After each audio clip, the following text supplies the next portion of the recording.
Добър ден, приятели! Ние сме в един много хубав ресторант, препоръчвам ви го.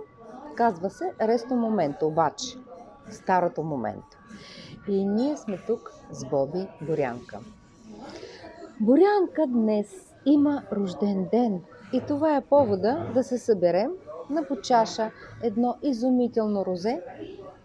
Честит рожден ден, Боби! Благодаря, Лариса. И какво искаме да ви кажем?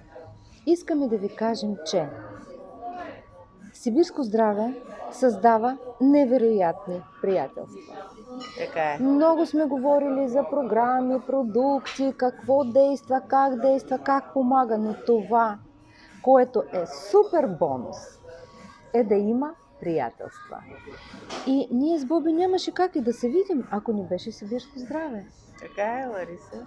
И вече тези години Боби сибирско здраве Плевен ще става на 13 години юни месец. Значи аз от тогава пия продуктите. Абсолютно. И вярвам в нашата компания. Абсолютно. На 100%. То има защо да се вярва. Защото ето ни нас тук, в този прекрасен ресторант, с това прекрасно розе.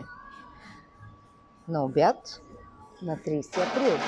Да. А на Боби пожелавам много здраве, много щастливи мигове и да създадем още много подобни приятелства.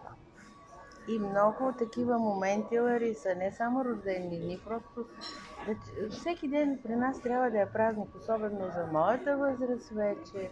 Трябва всеки ден да благодаря и да е празник за мен, защото дните са такива, че не знаеш утрешния ден какъв ще бъде. За това днес го живее на макс. Чудесно, Боби! И за това тази бутилка розе Здрави! ще я изпием. Да. Бъдете здрави, Бъдете приятели! щастливи, приятели!